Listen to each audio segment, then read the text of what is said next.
हर हर महादेव श्रोतागण, आज हम दूसरा अध्याय लेकर आए हैं। कृपया ध्यान पूर्वक सुने। शिव जी बोले, हे महाभाग, आपने उचित बात कही है। हे ब्रह्मा पुत्र, आप विनम्र गुणी, श्रद्धालु तथा भक्ति संपन्न श्रोता हैं। हे अनग, आपने श्रावण मास के विषय में विनम्रता पूर्वक जो पूछा है उसे तथा जो नहीं भी पूछा है वह सब अत्यंत हर्ष तथा प्रेम के साथ मैं आपको बताऊंगा। द्वेष ना करने वाला सबका प्रिय होता है और आप उसी प्रकार के विनम्र हैं, क्योंकि मैंने आपके अभिमानी पिता ब्रह्मा का 5वां मस्तक काट दिया था, तो भी आप उस द्वेष भाव का त्याग कर मेरी शरण को प्राप्त हुए हैं। अतः हे तात, मैं आपको सब कुछ बताऊंगा, आप एकाग्रचित होकर सुनिए। हे योगिन, मनुष्य को चाहिए कि श्रावण मास में नियम पूर्वक नक्त व्रत करे और पूरे महीने भर प्रतिदिन रुद्राभिषेक करे। अपनी प्रत्येक प्रिय वस्तु का इस मास में त्याग कर देना चाहिए। पुष्पों, फूलों, दांतों, तुलसी की मंजरी तथा तुलसी दलों और बिल्व पत्रों से शिव जी की लक्ष्य पूजा करनी चाहिए। 1 करोड़ शिवलिंग बनाना चाहिए और ब्राह्मणों को भोजन कराना चाहिए। महीने भर धारण पारण व्रत तथा उपवास करना चाहिए। इस मास में मेरे लिए अत्यंत प्रीतिकर पंचामृत अभिषेक करना चाहिए।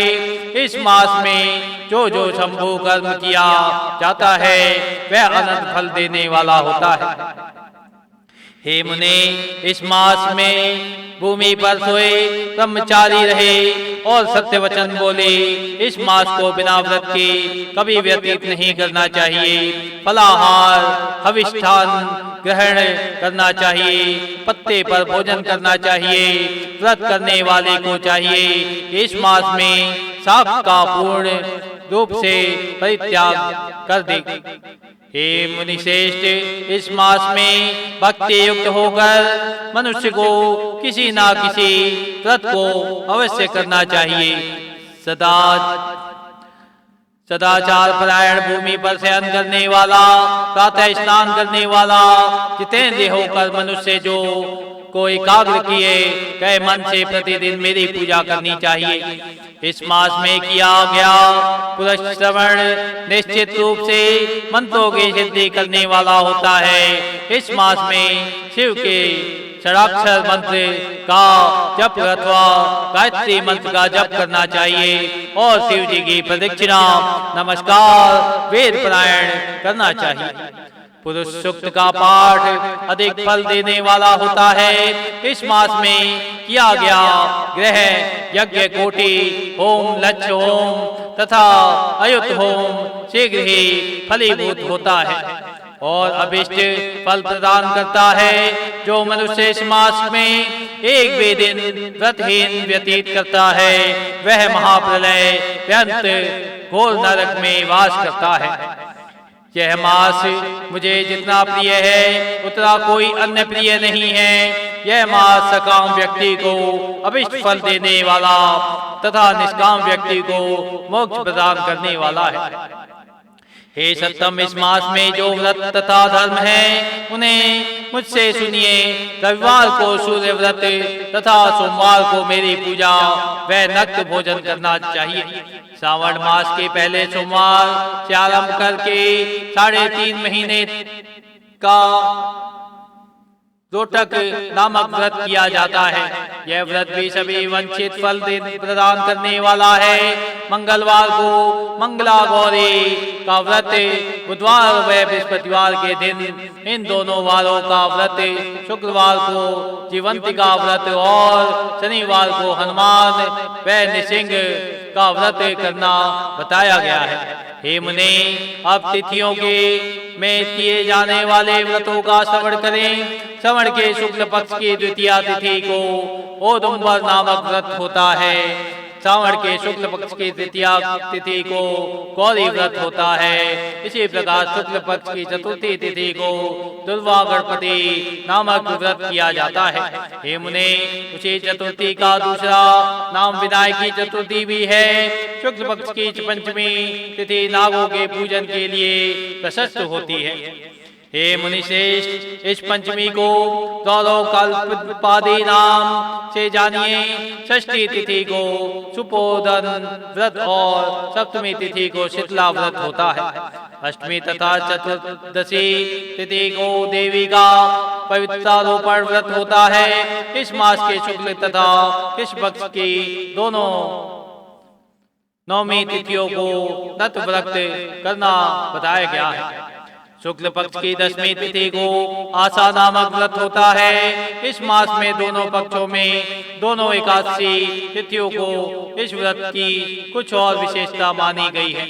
श्रावण मास के शुक्ल पक्ष की द्वादशी तिथि को श्री विष्णु का पवित्रारोपण व्रत बताया गया है। इसी द्वादशी तिथि में भगवान श्रीधर की पूजा कर के मनुष्य परम गति को प्राप्त करता है। उत्सर्जन उपाकर्म सभादीप सभा में उपाकर्म, इसके बाद रक्षाबंधन, पुनः श्रावण कर्म, सर्प बलि और हयग्रीव का अवतार, ये 7 कर्म पूर्णमासी तिथि को करने हेतु बताए गए हैं।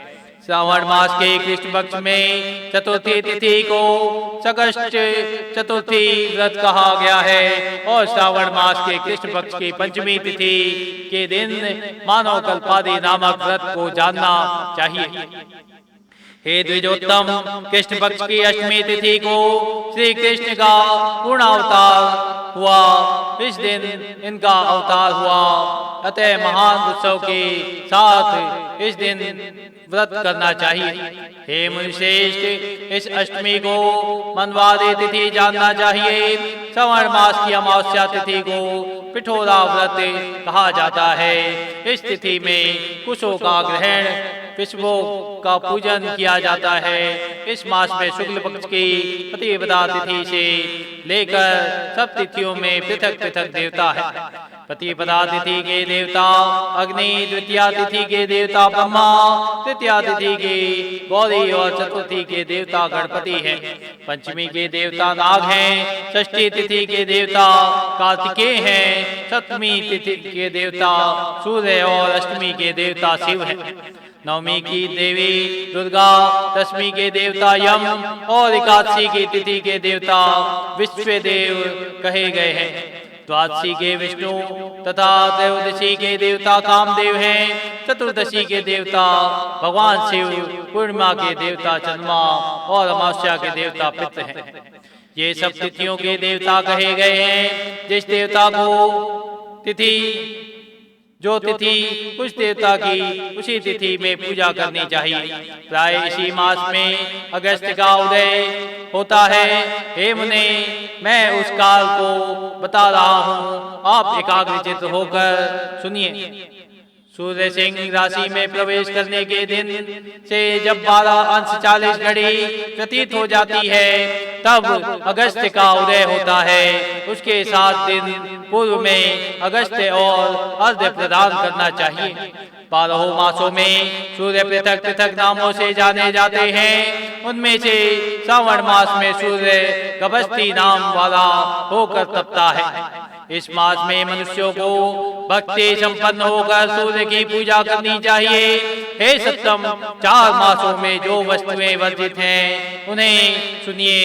श्रावण मास में शाक और भाद्रपद में दही का त्याग कर देना चाहिए। इसी प्रकार अश्विन में दूध और कार्तिक में दाल का परित्याग कर देना चाहिए। यदि इन मासों में इन वस्तुओं का त्याग नहीं कर सके तो केवल श्रावण मास में ही युक्त वस्तुओं का त्याग करने से मानव उसी फल को प्राप्त कर लेता है। हे मानव, यह बात मैंने आपसे संक्षेप में कही है। हे मुनिश्रेष्ठ, इस मास के व्रतों और धर्मों के विस्तार को सैकड़ों वर्षों में भी कोई नहीं कह सकता। मेरे अथवा विष्णु की प्रसन्नता के लिए संपूर्ण रूप से व्रत करना चाहिए। परमात्मा की दृष्टि से हम दोनों में भेद नहीं है। जो लोग भेद करते हैं वे नरकगामी होते हैं।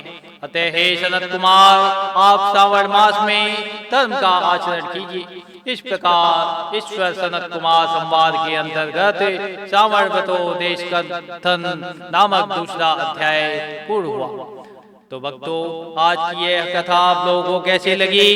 कृपया हमारे चैनल को लाइक करें, सब्सक्राइब करें, वह हमारे चैनल को शेयर भी करें और कमेंट करके जरूर बताएं कि हमारी ये कथा कैसी लगी। धन्यवाद। हर हर महादेव।